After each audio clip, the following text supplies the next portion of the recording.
러시아군이 점령군의 통신 문제를 우크라이나군이 이용한 순간 자포리자 지역에서 진지를 철수하고 있습니다. 러시아군이 스타링크 단말기에 대한 접근을 이룬 후, 그리고 크렘린이 러시아 점령군의 텔레그램 소셜 네트워크까지 차단한 이후 전선의 상황이 변하고 있습니다. 세이군사 블로거들이 스타링크 위성 인터넷 차단이 러시아군의 전선 진지를 약화시킬 것이라는 두려움이 현실이 되기 시작했습니다. 일론 머스크의 회사가 제공하는 통신을 러시아 부대가 잃은 후 우크라이나군이 자포리자 지역에서 진격했습니다. 하지만 점령군에게 문제를 안겨준 것은 그들의 지휘부이기도 했습니다.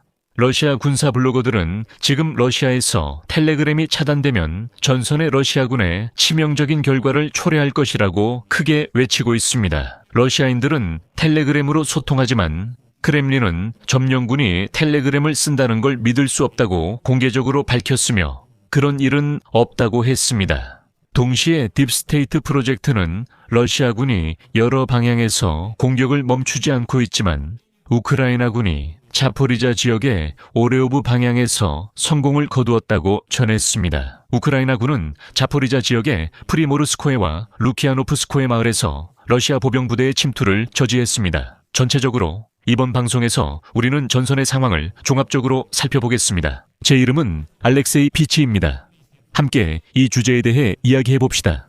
하지만 시작하기 전에 채널 구독과 좋아요, 이 영상에 댓글을 남겨주시고 제 텔레그램 채널 피치 뉴스도 구독해주세요. 링크는 이 영상 설명란에 있습니다. 거기서 우리는 실시간으로 들어오는 속보와 물론 여기 유튜브에서의 방송 예고도 올리고 있습니다. 오늘 나토 분석가들은 셋 군사 블로거들이 우려했던 것처럼 스타링크 위성 인터넷이 차단되면 러시아군의 전선에서의 입지가 약화될 것이라는 두려움이 현실이 되기 시작했다고 밝혔습니다. 우크라이나군은 러시아군이 스타링크 연결을 잃고 통신이 끊긴 후 자포리자 지역에서 진격에 성공했습니다. 러시아는 군대의 작전 지휘 측면에서 다소 곤란한 상황에 처하게 되었으며 러시아가 제시할 어떤 대안도 스타링크만큼 효과적이지 않을 것입니다. 그리고 지금 러시아의 시드 전쟁 특파원들은 일론 머스크가 2월 초에 우크라이나가 작성한 화이트리스트에 포함되지 않은 터미널을 차단한 이후 자신들이 이미 이런 상황을 경고했다고 외치고 있습니다. 러시아군에게는 스타링크의 대안이 존재하지 않으며 많은 것들, 특히 전투 지휘가 원칙적으로 스타링크에 의존하고 있었습니다. 여기서 말씀드리자면 러시아 부대에서 사용된 스타링크 터미널은 항상 불법적으로 작동했습니다. 왜냐하면 다른 나라에서 밀수로 반입되었기 때문입니다. 이 터미널들을 설정할 수 있었던 이유 중 하나는 형식적으로는 점령지이긴 하지만 여전히 우크라이나 영토에 있었기 때문입니다. 그리고 우크라이나 영토에서는 스타링크 사용이 허용되어 있습니다. 그리고 미국 국방부는 조 바이든 행정부 시절부터 스타링크 통신 서비스를 제공하는 스페이스X와 함께 러시아 군인들의 손에 있는 터미널 비활성화 문제를 논의하기 시작했습니다. 2024년 여름 펜타곤은 수백 대의 러시아 터미널을 차단했다고 발표했지만 근본적으로 문제를 해결하지는 못했습니다. 그럼에도 불구하고 러시아인들은 계속해서 이 터미널들을 밀수로 들여와 신성한 우크라이나 땅에서 우크라이나인들을 상대로 사용했습니다. 결국 해결책을 찾았습니다. 해결 방법은 말하지 않겠습니다. 이제 러시아에는 스타링크 터미널을 사용할 수 없습니다. 그리고 재미로 오늘 저를 정말 놀라게 한 뉴스를 하나 더 추가하겠습니다. 여기서 러시아인들의 모든 이중성이 드러납니다. 이 뉴스에 러시아인들의 본질이 다 담겨 있습니다. 더 심한 말은 하지 않겠습니다. 하지만 뉴스를 전하기 전에 한 번 더 강조하겠습니다. 러시아인들은 전면전 내내 불법적으로 스타링크 터미널을 사용해왔습니다. 이 점을 꼭 기억해야 합니다. 그리고 뉴스의 내용은 이렇습니다.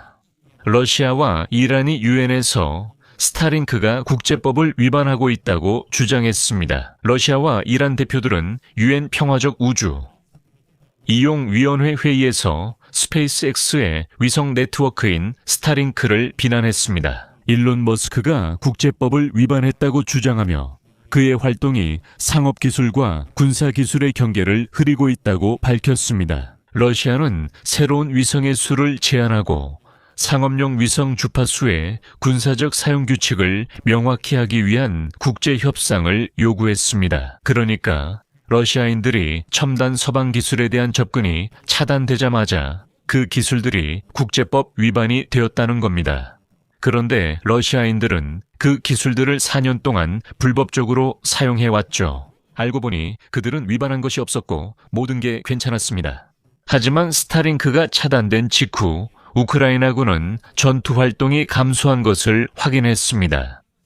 예를 들어 2월 5일 참모총장 보고서에서 기록이 시작됐습니다. 보고서에서는 러시아군의 공격 행동 횟수가 절반으로 줄었다고 언급됐습니다. 그리고 여기서부터 가장 흥미로운 부분이 시작됩니다. 현재 전선 상황에 대한 다양한 정보가 들어오고 있습니다. 뉴욕타임스는 예를 들어 군사 전문가들의 말을 인용해 러시아가 앞으로 일주일 또는 한 달 안에 3개의 전략적 도시를 점령할 준비가 된 것으로 보인다고 보도했습니다. 특히 자포리자 지역의 굴야이파와 도네츠크 지역의 포크롭스크, 미르노후라드에 관한 이야기입니다. 이 매체는 이 3곳을 점령하면 러시아가 병력을 주둔시키고 향후 공격 작전을 위한 물류를 조직할 수 있는 도시 거점을 만들 수 있다고 지적했습니다. 또한 이것은 미국의 중재해 진행되는 평화 협상에서 러시아에게 새로운 영향력을 제공할 것입니다.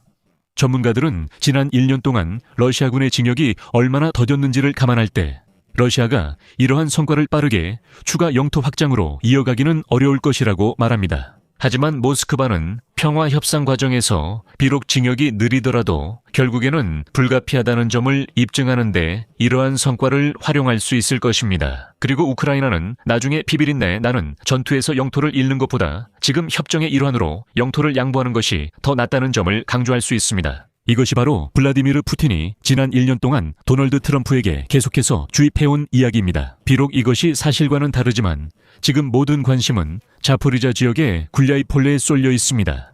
굴야이폴레 뒤에는 탁 트인 들판이 펼쳐져 있습니다. 그래서 우크라이나 군인들에게는 주둔하거나 러시아군의 자포리자시 징역을 저지할 수 있는 건물 밀집 지역이 거의 없습니다.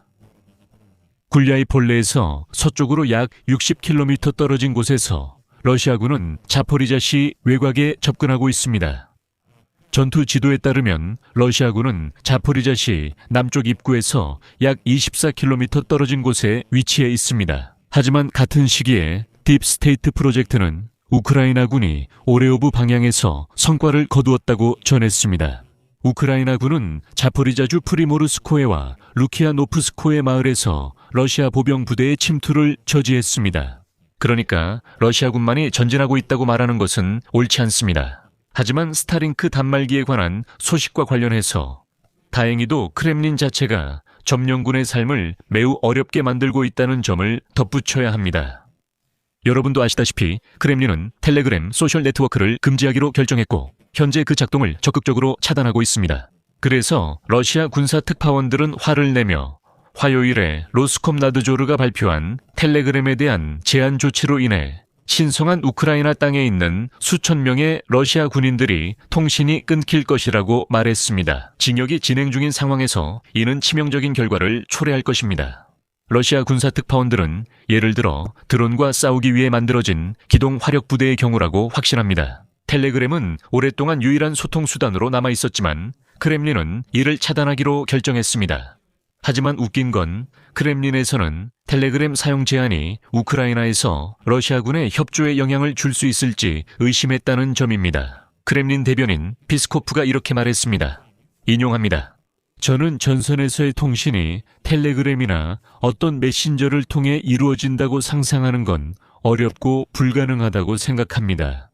여기 러시아인들의 무책임함을 보여주는 생생한 증거가 오늘 있습니다. 러시아 연방 벨고로드 주지사는 전선 지역에서 텔레그램이 차단되어 러시아가 실제 공습 경보를 받을 수 없게 되었다고 불평했습니다. 벨고로드 주민들은 주로 텔레그램을 통해 공격 소식을 알게 된다고 합니다.